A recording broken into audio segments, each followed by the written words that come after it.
I'm Aslan Hajavandi, Director of Digital Media for Warchant.com. He's Michael Langston, Recruiting Analyst for Warchant.com. Use the promo code Warchant30 if you're not already a member of the Ultimate Seminoles Sports Source. Hey, man, 11, it's better than 11, Michael, 12. That was really clever writing on my part, really wasn't. Florida State, man, not stopping after Sunday's commitment from Marion Cooper. They picked up another one on Monday at a position of need, obviously, because we're talking offensive line. Michael, Bryson Estes.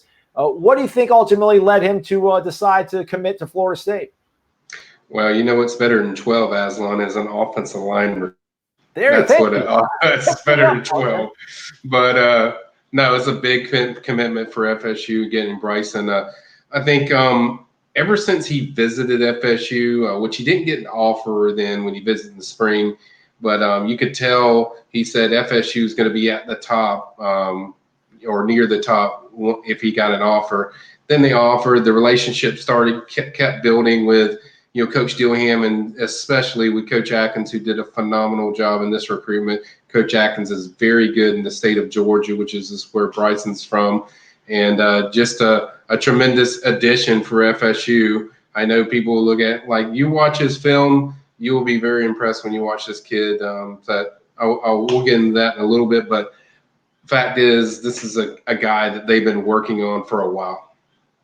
Yeah, man, there was a little bit of competition there as well. I think there was maybe a belief that, Auburn, other programs were definitely interested in him. So the three-star thing, again, people hang up on that, but definitely a top prospect. Yeah, he is. And I think Penn State was in there, Mississippi, Arkansas, Missouri were also teams in there. Over 20-something offers. Guy that's really blown up in the spring that I think a lot of schools were going to offer in person, but he's a guy that FSU was able to jump on early, had kind of an in there with I think Atkins and Dillingham, that they really worked on this guy and they got the job done. And I kind of hinted at this when people said who's going to be the next to commit, and I told you this on the recruiting chat that Estes is a guy to watch because the pandemic speeds up the recruiting process for a lot of these kids. And I think he's so comfortable with FSU. I just got the feeling that, this was likely coming down the pipe eventually, and certainly a position of need where FSU is going to get as many offensive linemen as they can to fix their issues there. But he's certainly a guy that's a solid addition, I think, for this FSU staff. All right, man, 6'3", 285. What do you see when you watch film that's led you to believe that this is the right kind of guy, the right kind of player for Florida State? What I really love about him, he plays a lot. You can see in the highlights. He plays a lot of tackle in a lot of these highlights. So he could eventually be brought into the tackle. He could be brought into the center. He can even play guard. He's got the flexibility and athletic and bend and all that stuff, and hits the second level very well. As people are watching these clips, he plays a lot of tackle, and leg drive is very good from this kid. So he's gonna excite a lot of people when if you block out of your mind what the little star rating up there, but if you watch the film and watch this guy's huddle, you see that based on what Norvell's offense is built on, this is a guy that's going to fit perfectly into what they want to do, effectively running the ball, balance, throwing the ball. He's going to give you a lot as far as when you hit that second level and that gap to need that crease opened up. He's going to open that up, and then on the outside, you're comfortable enough if he did end up at tackle that he can handle his own over there and certainly do a solid job. So I think this is a guy they did a lot of behind of how sold they were on this guy, and I think that once they trusted what they saw, even from the junior season, I think this is a kid that this class.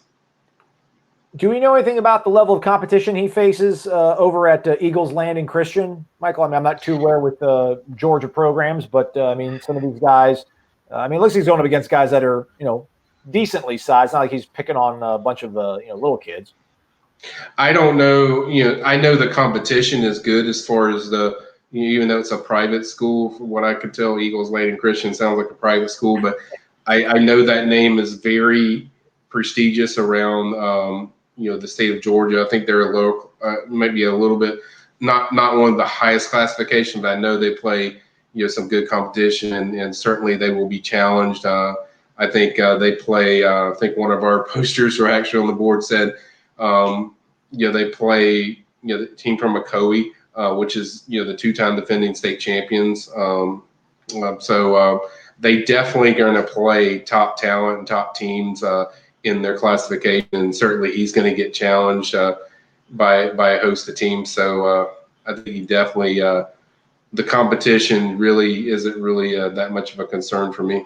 All right, right on, Michael. So what you got cooking over on warchant.com? I guess now that, people keep asking every time we have a recruiting chat who's on commit watch, and you name a guy like Bryson Estes, that means that if he's committed, then there must be somebody else that's next in line. What do you think about that? Well, I think there's always somebody next in line. I think defensive back and grades is one that we've always mentioned. I think certainly linebacker Andrew Jones has always been one, assuming, the scores check out with his and as far as during test scores and stuff like that. But I think those are a few names that, are a possibility. I think Aaron Outley, a tight end from Arkansas, is going to announce around July from what I hear. So I think there's several guys, but as we've learned, even with Amari Cooper and even Estes now, you really don't find out until, maybe the day before or the last minute when these guys are going to pop. It sounds like an easy thing to answer for fans, but it's not, because the pandemic has kind of sped up these things. Destin Payzon's another one, wide receiver. He could pop. You never know. So there's so many guys, so it's really hard to predict unless I hear in advance, that S is going to pop. We obviously got a tip on this. Credit to Chad Simmons. He knocked this out. He broke that story as far as SS and let us know a few days in advance. So I think, fortunately, sometimes we get that. Other times it's kind of, with the pandemic, it's really threw this thing into chaos. We know when these guys are going to pop all the time. So certainly I think there's going to be more coming down the pipe, because I think I've said this before, kids are going to commit earlier and earlier. So I think more is coming for FSU. I think there's several guys I've covered in the hot board. Now we do have continue our hot board that's coming out. I think Irish Chaffel released the tight ends and the wide receivers.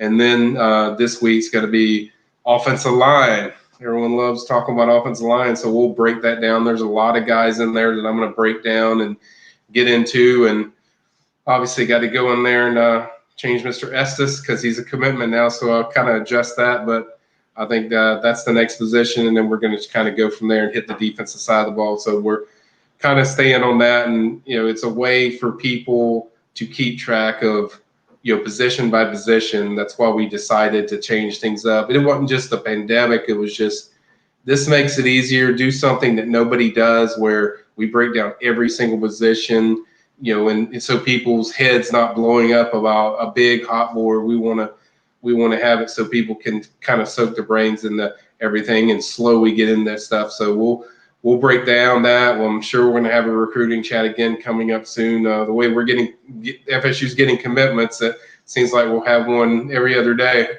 But that's what we have kind of coming up in recruiting, and then I'm gonna start working not a hot board, but I'm gonna start working on a 2022 just targets to watch that I know guys that they're for sure interested in. Aslan's sitting there laughing at me as I'm saying this, but it's always good to get a step ahead, because they've already offered some of these kids. So it's always good to get a step ahead to people kind of know kind of the guys that they're going to target, going either this year. You might get a commitment this year, or it might be later on next year. But I think it's good to kind of see what the future is. And then now you can't really do a hot board because we don't know what the positions, how many they need.